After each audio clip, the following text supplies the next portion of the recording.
castelo forte é o nosso Deus. Atos capítulo 3, 11 a 26. Lembrando que é uma sequência do texto, né?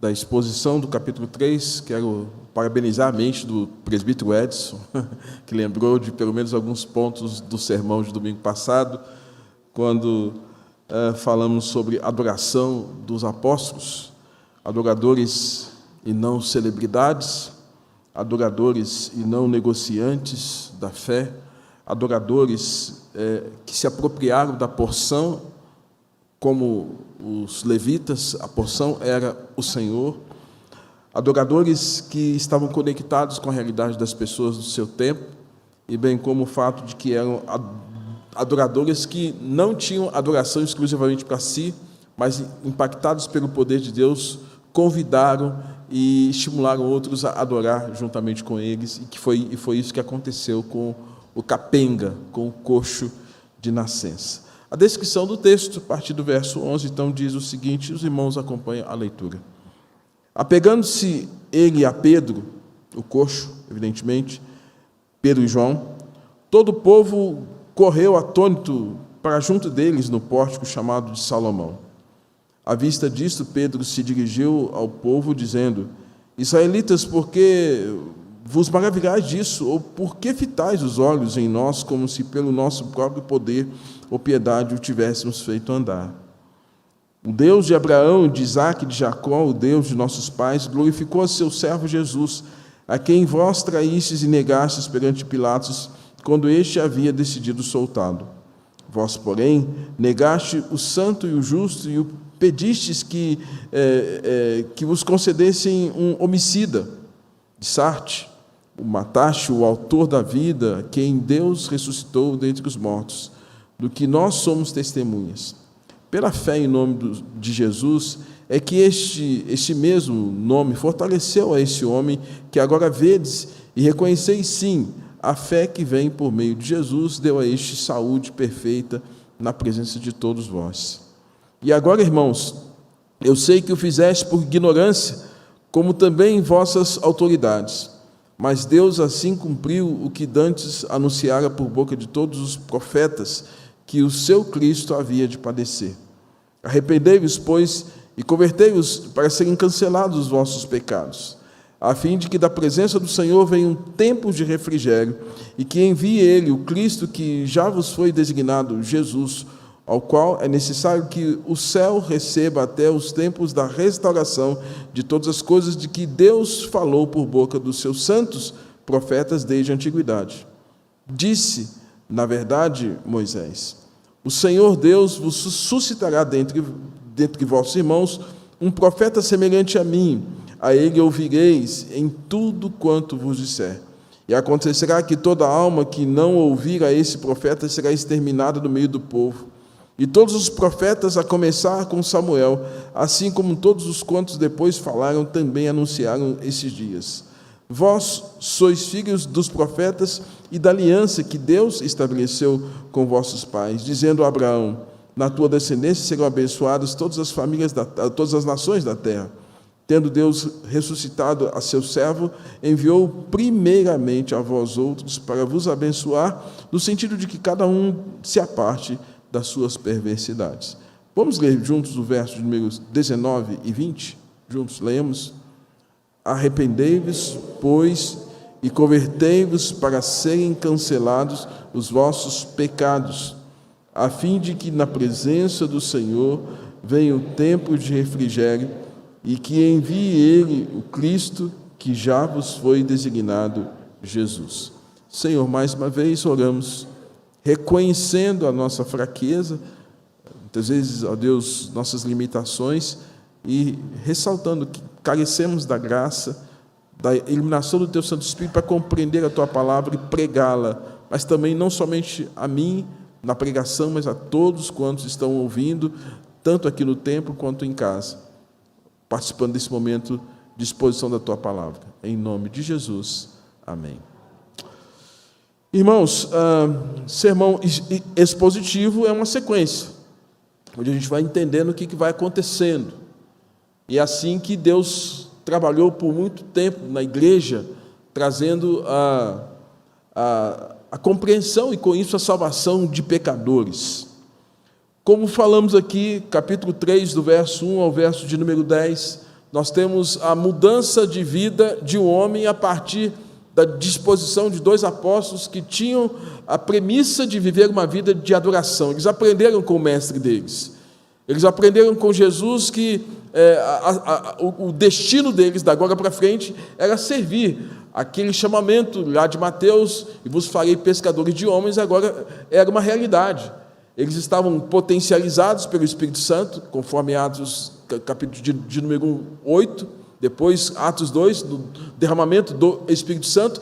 Agora esses homens estão a pleno vapor, cumprindo a missão, fazendo aquilo que era comum, o que Jesus fazia, orar, buscar a direção de Deus, juntamente ali com outros, e por isso algo aconteceu quando eles iam às 3 da tarde do templo para orar, e ocorre então esse encontro divino, esse momento tão sublime em que alguém pede ajuda e os apóstolos estão ali para oferecer a melhor ajuda que eles tinham. Não temos ouro nem prata, mas o que nós temos condição de te dar. Em nome de Jesus, levanta e anda. E de fato o coxo, o capenga se levantou. Capengas somos nós.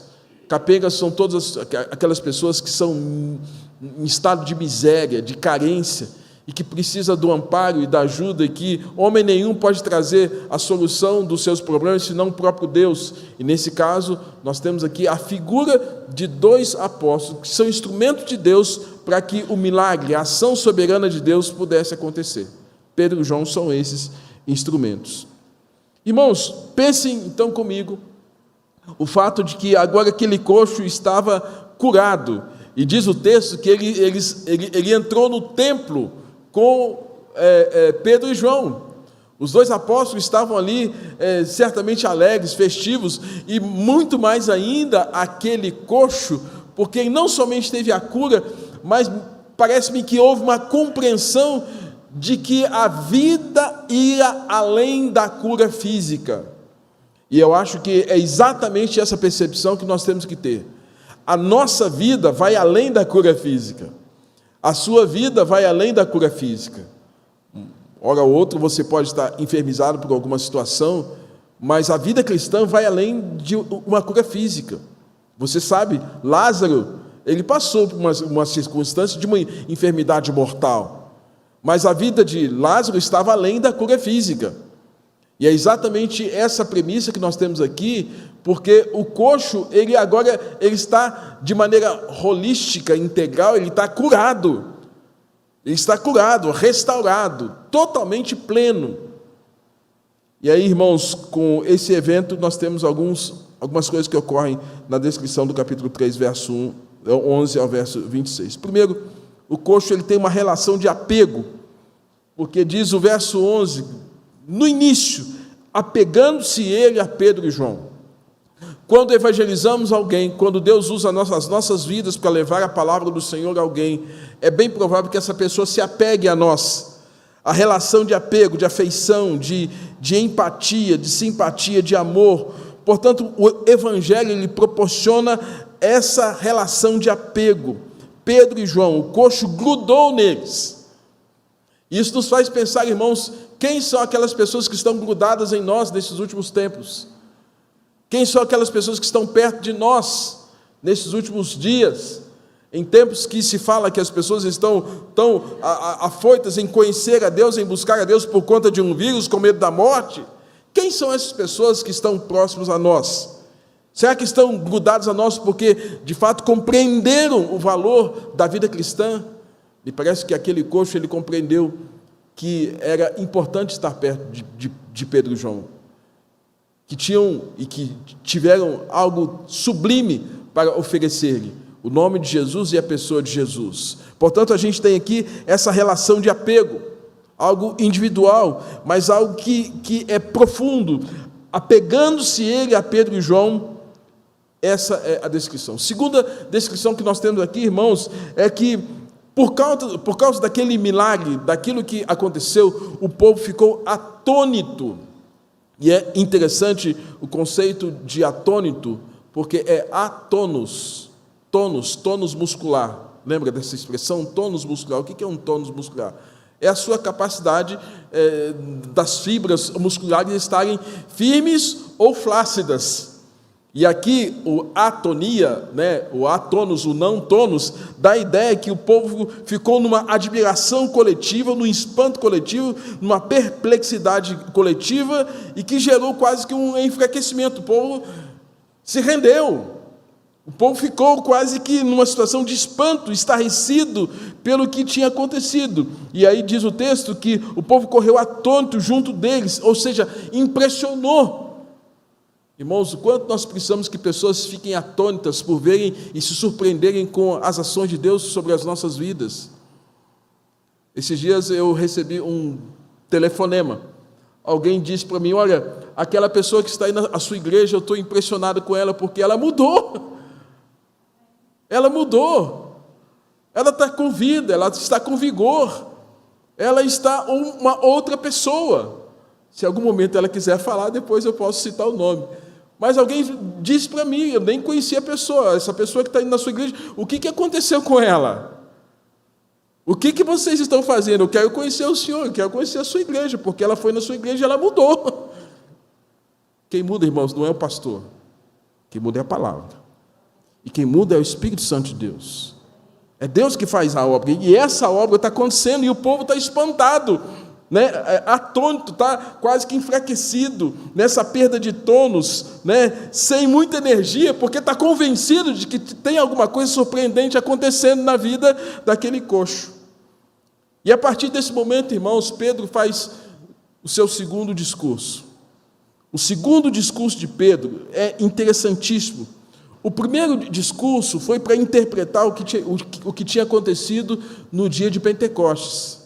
Ele é claro, ele é preciso, ele é bíblico, ele tem uma construção histórica. Joel, Davi, ele entende o que havia acontecido, porque Jesus havia feito a promessa, e Pedro, você se lembra, agora é um homem restaurado. Jesus restaurou Pedro quando aparece ressurreto para Pedro em João capítulo de número 21, e diz a Pedro 3 vezes alguma coisa: Pedro, você me ama? Pedro, você me ama? Pedro, você gosta de mim? Esse homem, irmãos, quando reconhece que ele precisava de mais do que ele tinha para viver a vida cristã, para viver a vida com Cristo, esse homem agora é restaurado, e no dia de Pentecostes, esse homem é potencializado com o Espírito Santo para viver essa nova vida, e ele se torna o líder dos apóstolos. E agora ele faz um segundo discurso, e o seu segundo discurso, irmãos, é para aplicar, é para explicar a origem da cura. O primeiro foi para explicar o que tinha acontecido no dia de Pentecostes. O segundo, para falar a origem daquela cura. E é interessante, irmãos, que Pedro, ele era um judeu bem convicto, um fundamentalista praticamente, e o ministério de Pedro foi muito focado com os seus patrícios, mais focado para os judeus. Mas certamente pairou dentre as circunstâncias de que aconteceram por conta do sacrifício e da morte de Jesus, um peso sobre os judeus. E é interessante que Pedro consegue perceber isso, entendo eu que é a ação do Espírito Santo sobre a vida daquele homem, para trazer uma sabedoria para lidar com aquela circunstância. Já viu quando alguém faz uma coisa ruim contra você, a nossa vontade na carne, quando a gente não está na carne, não dá vontade de bateu, levou, não é assim? Bateu, levou. Bateram no justo, bateram no amado, bateram no servo sofredor. E Pedro poderia muito bem ter usado de toda a sua capacidade de eloquência, embora fosse um pescador, para falar e jogar na cara daquelas pessoas o que elas tinham feito com Cristo. Mas é interessante que Pedro se dirige àqueles israelitas que estavam maravilhados com a cura. Pedro, ele tira a publicidade de si, ele tira de si o holofote e diz exatamente algo do que está acontecendo. Ele não quer alterar a fonte do que trouxe a bênção para o coxo. Ele não quer usar de fraude, como infelizmente muitos usam de fraude nos dias de hoje, atribuindo a si um poder que não tem. Ele não toma a autoria para si daquele milagre. Pedro, irmãos, é aquele que vai rememorar o plano de Deus em relação aos israelitas. E aí a descrição que nós temos aqui, quando diz assim, verso 12, à vista disso Pedro se dirigiu ao povo, e a primeira coisa que ele disse foi: israelitas, por que vos maravilhais disto? Ou por que fitais os olhos em nós, como se pelo nosso próprio poder ou piedade o tivéssemos feito andar? Chama de israelitas. É interessante que com isso Pedro então vai puxar na memória deles. O profeta Isaías tem um texto muito rico, lá em Lamentações: quero trazer a memória que me pode dar esperança. E parece que Pedro precisava trazer à memória quem era aquele povo. Irmãos, uma coisa que nenhum de nós pode esquecer é esquecer da nossa origem, de onde nós viemos. Quando a gente se lembra de onde a gente veio e onde a gente está, a gente vai ser grato a Deus pelos benefícios, pelas bênçãos que Deus tem trazido sobre as nossas vidas. Às vezes a gente renega a nossa origem. Eu não quero falar do meu passado, não quero falar da minha vida lá atrás, não quero falar da minha família, dos meus pais, não quero falar de onde eu nasci, não quero ter contato com nada, não quero ter memória do meu passado. Mas se a gente lembra de onde a gente veio, de onde a gente está, isso traz um sentido de vida e uma valorização do que nós temos hoje. E Pedro precisava trazer essa memória, primeiro porque ele lembra dos patriarcas. Pedro, ele vai fazer uma referência dizendo àqueles israelitas, verso 13: o Deus de Abraão, Isaque e Jacó, o Deus de nossos pais, glorificou a seu servo Jesus, a quem vós traístes e negastes perante Pôncio Pilatos, quando este havia decidido soltá-lo. Pedro, irmãos, quer trazer a memória, e ele é muito claro, porque na consciência judaica era muito evidente a figura de Abraão, a figura de Isaque, a figura de Jacó. Abraão, aquele pai da fé; Isaque, o filho da promessa; Jacó, o pai das 12 tribos. Isso era claro, não tinha como negar essa história, negar essa realidade. Por mais conflitos que houvesse, por exemplo, é difícil lembrar da vida de Abraão naquele dia em que ele tem que mandar Agar embora. Porque você se lembra, né, aquele momento em que a dona Sara riu e descreu daquilo que Deus poderia trazer sobre ela na questão do nascimento de Isaque? Ela faz uma proposta indecente, indecorosa para o marido. Deita com Agar e o filho dela será nosso filho. Irmãos, toda família tem uma história ruim. Toda família tem um drama que às vezes a gente quer jogar para debaixo do tapete. Toda família tem algo que fica velado, não se toca naquele assunto. Certamente, irmãos, na história de Israel, havia momentos difíceis, momentos os quais talvez eles quisessem apagar, não ter contato, não querer ter lembrança. Cita também Isaque, aquele que casou com Rebeca, e esse homem agora tem 2 filhos, e esses 2 filhos gêmeos, um nasce primeiro que o outro, segurando o pé do outro, e que depois vai virar uma tensão, um momento difícil. Jacó passa a perna no irmão Esaú, e por conta disso, a gente tem uma tensão de 20 anos de conflito, 20 anos que os irmãos não se falam, 20 anos que eles não se veem. E Jacó tem que fugir do irmão Esaú, porque tem medo de ser morto por conta da raiva e da ira que Esaú passou a ter quando ele vendeu o direito de primogenitura e viu que foi passado para trás pelo irmão. Toda família tem uma história difícil. Toda família tem uma história ruim. Mas Pedro está lembrando, olha, nós não podemos esquecer de onde a gente veio. Abraão, Isaque, Jacó, nossos pais, ele está dizendo isso, mas ele quer trazer e inserir aqui um momento difícil, e que ele é muito claro quando ele fala que, olha, e Deus nessa linhagem trouxe o servo do Senhor, o servo Jesus. E aí, irmãos, não tem como, ele vai confrontar. Nenhum de nós gosta de ser confrontado. Nenhum de nós. E ele vai pôr o dedo na ferida. Vocês traíram Jesus. Vocês traíram Jesus. Ao mesmo tempo, irmãos, a gente tem um Pedro contando a história que essa traição aconteceu no tempo, na história, uma decisão de Pôncio Pilatos, que expõe ao povo a escolha, e ele fala, Jesus foi preso, Pilatos soltou Barrabás. Verso 14, ele fala, vós, porém, negastes.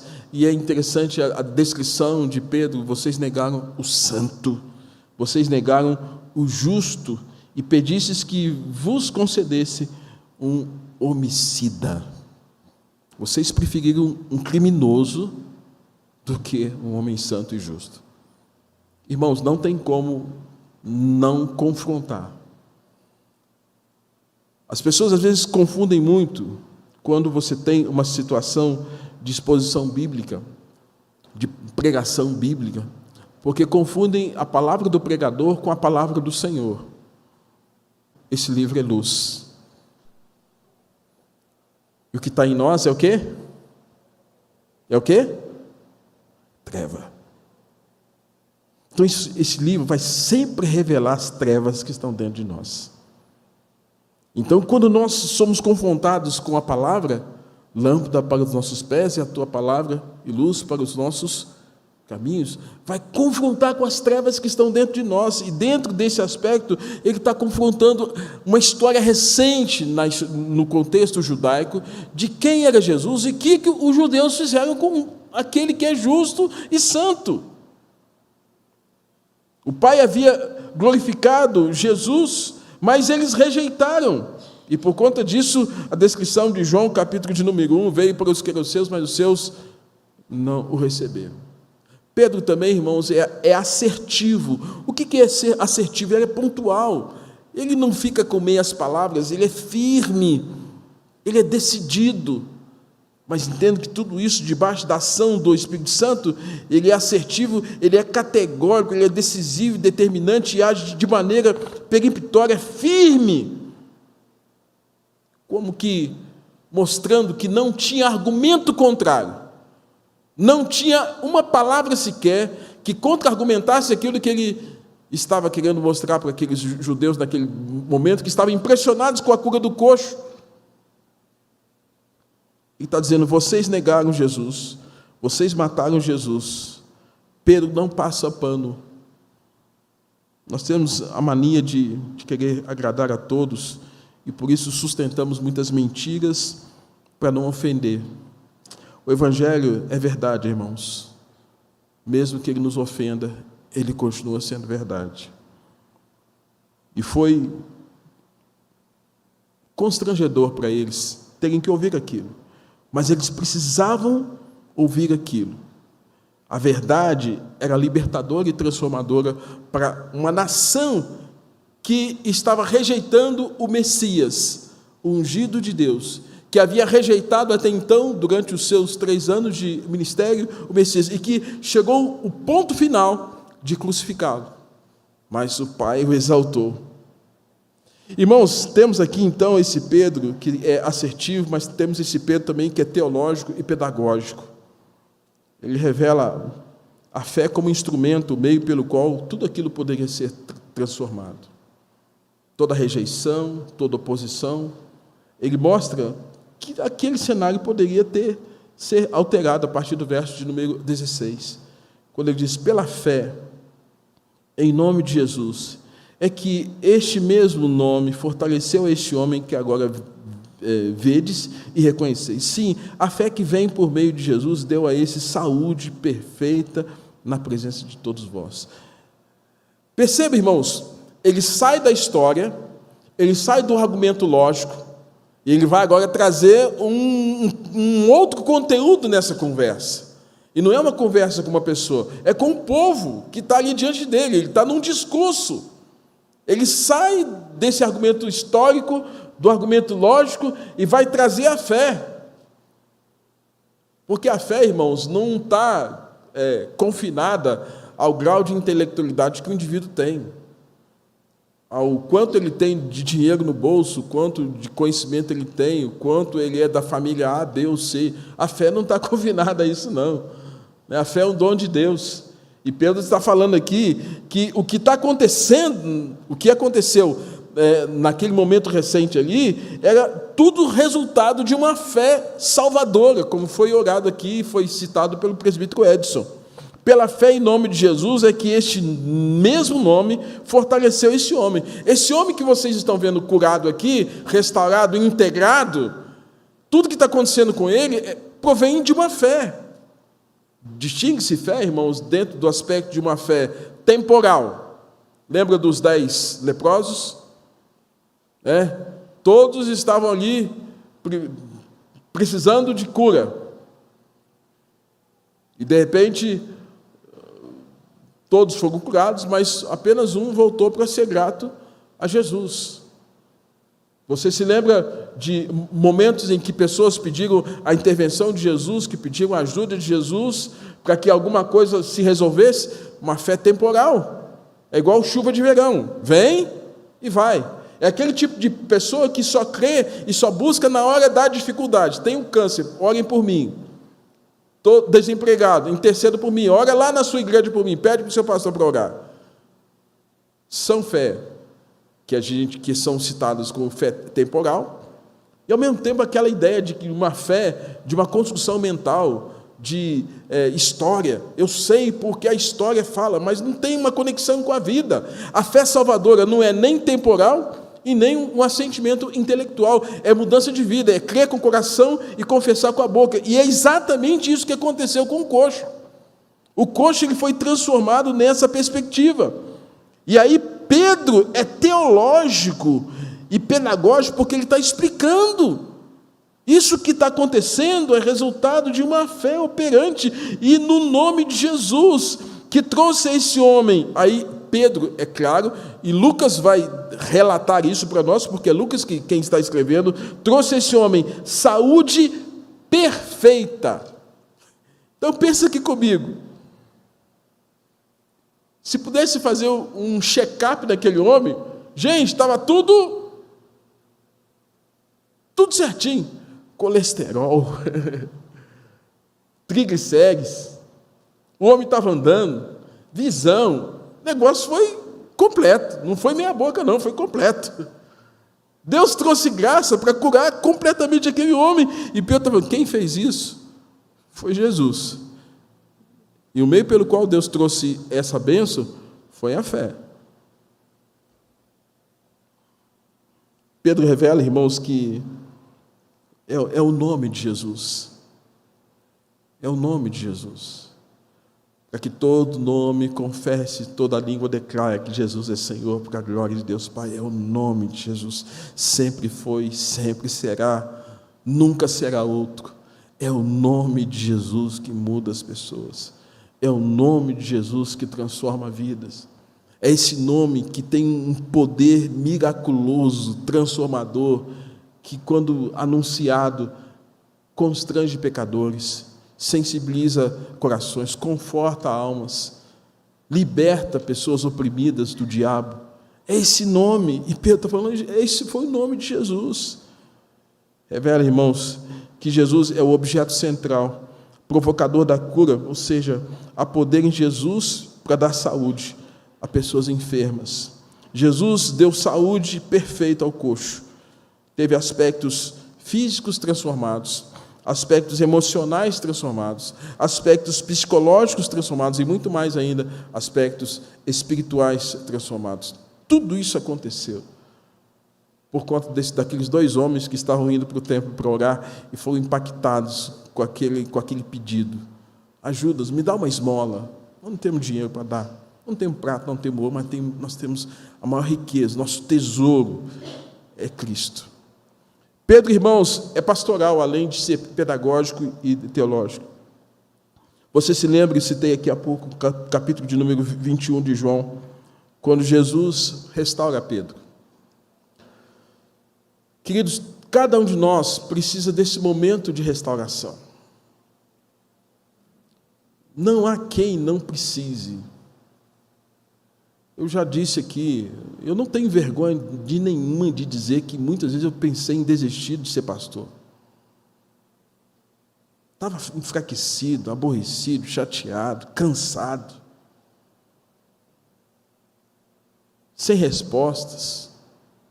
E não foi poucas vezes, não, irmãos. Muitas vezes. E muitos pastores passam isso também.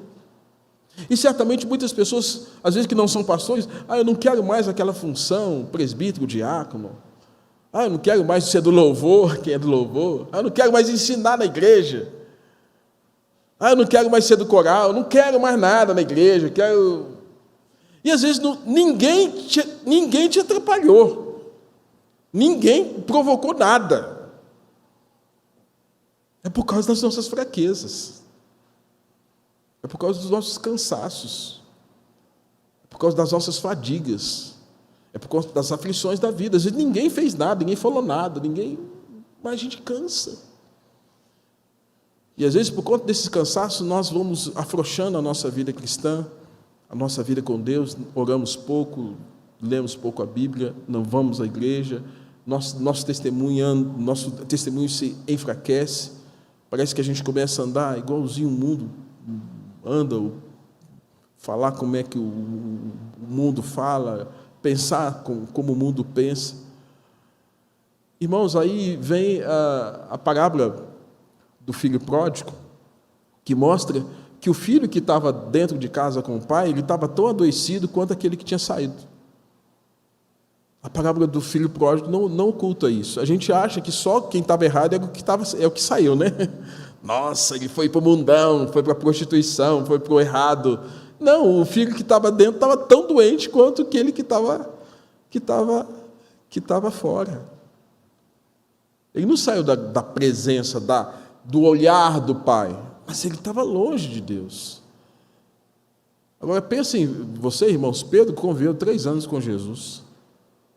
3 anos, diuturnamente, manhã, tarde e noite, oração, barco, casa, cura, milagre do pão, milagres, ressurreição, intervenções de Jesus, ensinamento, sinagoga, o tempo todo. E houve um tempo que esse Pedro sentiu-se enfraquecido. E Jesus advertiu Pedro: olha, eu intercedi por você para que Satanás não penegue você. E Pedro é esse, irmãos, que está ali agora, naquele momento, quando Jesus foi preso, afoitamente, corta a orelha de Malco. E depois, quando Jesus está numa situação de aprisionamento declarado, ele assiste de longe. E quando confrontado se ele tinha contato com Jesus, declaradamente e até praguejando, nós sabemos a história, ele fala: não sei quem é, não tenho contato. Irmãos, nós somos Pedro, muitas vezes. Vamos deixar de hipocrisia. Nós somos Pedro, muitas vezes. Mas Pedro precisava de restauração. E Jesus restaurou Pedro. Como Jesus precisa restaurar a nossa vida. Jesus precisa restaurar a nossa vida sempre, todo dia. E Pedro restaurado seria agora instrumento nas mãos de Deus. E esse Pedro agora, irmãos, é um Pedro com um coração pastoral. Mas você se lembra do diálogo de Jesus com Pedro? João capítulo 21, citei há pouco.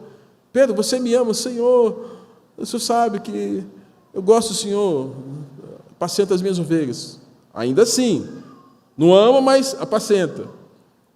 Pedro, você me ama, Senhor, o Senhor sabe que eu gosto do Senhor, mas Senhor, apacenta as minhas ovelhas. Pedro, você gosta de mim? Senhor, o Senhor sabe. Pastoreia as minhas ovelhas. Gente, quem é que daria um voto de confiança para alguém que está falando assim: eu não sei se eu te amo, não, tá bom? Quem é que casaria com alguém, uma mulher, um homem, que a esposa fala: não sei se eu te amo, não sei não. Vamos ver. Pedro está falando isso, gente. Não sei não. Mas esse Pedro, irmãos, foi restaurado. Pedro restaurado. Por isso que não são as nossas funções, os nossos cargos, que vão dar sentido ao que fazemos para Deus, na família, na igreja, mas é a nossa vida com Deus. Isso vai mudar tudo. E a nossa vida com Deus é que vai trazer um significado para o que nós vamos ser e como Deus pode nos usar. E Pedro foi restaurado pelo Senhor, e agora esse Pedro, irmãos, está agora nessa questão, restaurado. Ele estava pondo em prática a profecia de Jesus a respeito dele, de Jesus, em Mateus capítulo 12, 20, quando Jesus havia dito que haveria uma profecia que ele não clamaria, nem gritaria nas praças, nem contenderia, e por isso ele não quebraria a cana quebrada, nem apagaria a torcida que fumega, a tocha que tem um pouco de chama ainda.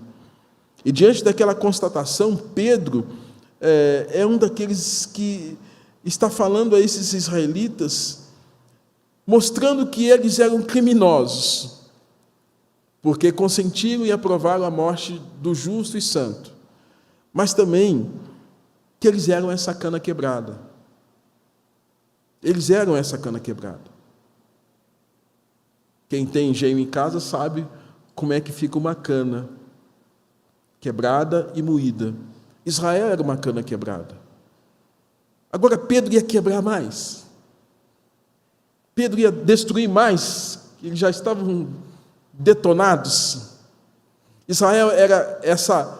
Lembra lá que na cultura judaica usa muito a figura do candelabro, que são aquelas 7 hastes que representa, inclusive, as 7 igrejas do Apocalipse. O candelabro usado no tabernáculo, no templo, e que tinha que estar permanentemente acesa. Então, eles tinham a ideia mental dessa questão da luz. E aí, o que está acontecendo era como se a luz do povo de Israel tivesse quase que se apagando, sabe? Aquele momento que a chama está quase apagando. Eles eram isso. E por conta dessa circunstância, irmãos, agora Pedro está confrontando, está falando o que está acontecendo, mas Pedro é pastoral. É pastoral, coração de pastor, que apacenta as ovelhas, que cuida as ovelhas, que ministra a essas ovelhas que são esses israelitas. Irmãos, a partir daquela constatação, Pedro é esse que, por causa de toda essa história, ele não chama essas pessoas de estranhos. E é interessante que quando ele vai referir-se a esses israelitas, o verso 17, ele vai dizer assim, irmãos, na língua grega, adelphos, irmãos, se é irmão, tem vínculo, tem familiaridade. Ele chama aquelas pessoas que ele aponta e confronta vocês, foram instrumentos, foi o justo que trouxe vida, mas vocês o crucificaram, vocês o maltrataram. Eu quero dizer o seguinte, irmãos, Pedro refaz o vínculo com seus patrícios. Pedro, irmãos, justifica a ação. Ele é muito claro quando ele fala assim, sabe o que aconteceu? E agora, irmãos, eu sei que vocês fizeram isso, sabe por que vocês fizeram isso? Por conta da ignorância de vocês. Eu sei que vocês fizeram isso porque a ignorância, a desconhecimento do todo, dos planos de Deus, a falta de entendimento, a falta de clareza de ideias, falta-lhes a iluminação de Deus para tornar claro aquilo que está obscuro no coração de vocês. Pedro, irmãos, está justificando a ação do que está acontecendo, vocês estão ignorantes em relação a isso. Irmãos, quantas vezes nós somos ignorantes em relação a questões que Deus está movendo na nossa vida, na nossa história? A ignorância. Mas apesar dessa ignorância, nós precisamos, tal qual Pedro, sermos pacientes e sermos instrumentos para clarificar os motivos pelos quais coisas erradas acontecem na vida das pessoas. Ele clarifica a questão dos desígnios de Deus em relação a Jesus. E aí ele vai falar que desde o nascimento, ministério, condenação e morte e ressurreição, tudo aquilo tinha acontecido dentro de um plano, mas eles não entenderam.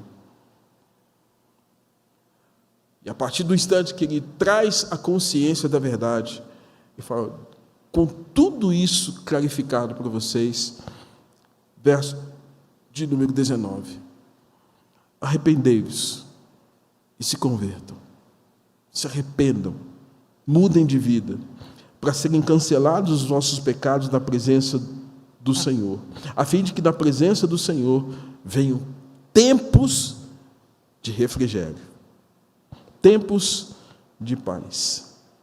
Pedro, irmãos, aqui é um irmão precioso. Eu fico impressionado como um pescador, em tão poucas palavras, expõe e confronta a vida de tanta gente, e tudo aquilo por causa de uma cura. Pedro faz um apelo final, citando a profecia dada por Moisés e também dada por Samuel. Pedro chama o testemunho da história de Israel, de mais de 2000 anos, dos dias de Moisés. Pedro vai costurando apologeticamente os argumentos e dá o golpe final. A expressão golpe final, aquele momento assim, crucial. Como quem diz, agora, o que vocês vão fazer com isso? E é por isso que ele chama a atenção e declara Jesus como o Cristo ressurreto, enviado por Deus, não somente para abençoar o coxo, o capenga, mas também para abençoar as nações. Pedro, sem rodeio, diz, vocês precisam se afastar das perversidades, da maldade, do mau gênio, do mau caráter, da corrupção, da crueldade, da pecaminosidade. E com isso, irmãos, Pedro chama a atenção àqueles israelitas, o quanto eles deveriam ter atitude de arrependimento e de conversão. Eu concluo. O Evangelho é Cristo. O Evangelho é Cristo. E o Evangelho aponta para Cristo. Quando nós falamos, eu sou evangélico, pressupõe que você recebeu a mensagem de Cristo na sua vida e você segue os princípios e os valores de Cristo. E se você segue os valores de Cristo, há uma expressão que nós nos tornamos pequenos cristos. Podemos identificar, irmãos, que na ignorância muitos absurdos podem ter sido feitos, ditos, realizados. E aqui nós temos o fato de que antes aqueles judeus olharam para Cristo como um blasfemo, quando dizia, eu e o Pai somos um. E Pedro está apresentando Jesus como o justo e o servo sofredor. Aqueles judeus muitas vezes apresentaram às autoridades eclesiásticas, aos fariseus e às autoridades religiosas, atitudes as quais Jesus fazia de maneira condenatória. Mas agora eles precisavam ser confrontados para que tivessem algum tipo de posição em relação a esse Cristo. Por mais afronta, irmãos, que se tenha tido contra Deus e contra Cristo, Jeremias quer nos ensinar, no capítulo de número 23, que a palavra de Deus é o martelo que esmiuça a penha. A palavra de Deus é a marreta que quebra pedras grandes. Todos os argumentos e pensamentos, sofismas que foram construídos até então para rechaçar a figura de Jesus, todos eles foram desmontados. E quando o Espírito atua, não tem como não ser transformado. Não tem como Deus agir de maneira soberana e poderosa. Faraó recebeu a martelada de Deus. Sodoma e Gomorra recebeu uma martelada de Deus. Babel recebeu a martelada de Deus. Os filisteus, por meio de Davi, receberam a martelada de Deus. Saul, O rei macumbeiro recebeu a martelada de Deus. Nabucodonosor, rei da Babilônia, recebeu a martelada de Deus. Os imperadores do século I receberam a martelada de Deus, porque a palavra de Deus é o martelo que esmiuça a teia. E amados, quando Deus nos quebra, nos quebranta, e sobretudo quando Deus transforma as nossas vidas, a sua intenção é trazer e fazer de nós novas pessoas, novo vaso, nova vida. Depois de confrontados com aquela oportunidade, qual Deus está usando a figura de Pedro, eles não tinham outra opção, senão se arrependerem dos seus pecados, se converterem ao Senhor para que seus pecados fossem cancelados. Portanto, a gente vê aqui, irmãos, João Batista falou de arrependimento. Jesus pregou sobre arrependimento. Pedro, no primeiro discurso, falou de arrependimento. E agora, no segundo discurso, a ponta final disso tudo é: arrependei-vos para que sejam cancelados os vossos pecados. E todas as vezes que nós olhamos para as 7 igrejas, a mensagem de Cristo para nós, através das 7 igrejas, é: quem tem ouvidos para ouvir, ouça o que o Espírito diz às igrejas. E ao final é sempre uma palavra de arrependimento. Que esse texto nos enriqueça, nos faça pensar e crer na ação de Deus. E, se necessário, sermos confrontados com essas verdades, para que nós tenhamos dia a dia um coração arrependido diante do nosso Deus. Vamos orar? Ó Deus, obrigado sempre, Deus, porque a Tua palavra é fiel. E é bem provável, Deus, que entre nós haja necessidade de que tenhamos um coração arrependido. Pessoas tenham um coração arrependido, mudem de vida, sejam confrontados, ó Deus, com atitudes, pensamentos, circunstâncias as quais viveram, que não agradou o Senhor, como aqueles judeus, e que precisavam ser confrontados para buscarem essa nova vida com o Senhor. Nos ajude e nos abençoe, para que, ó Deus, possamos ser uma igreja que, de fato, de maneira geral, todos tenhamos corações arrependidos e reaproximados do Senhor. Todos tenhamos nossos pecados cancelados pela graça do Senhor. Todos tenhamos, ó Deus, essa vida de refrigério. Sempre sou. Pai, que nós tenhamos essa bênção, de termos essa paz que excede todo entendimento.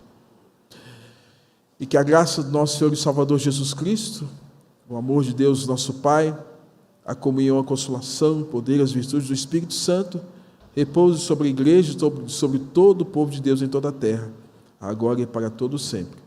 Amém.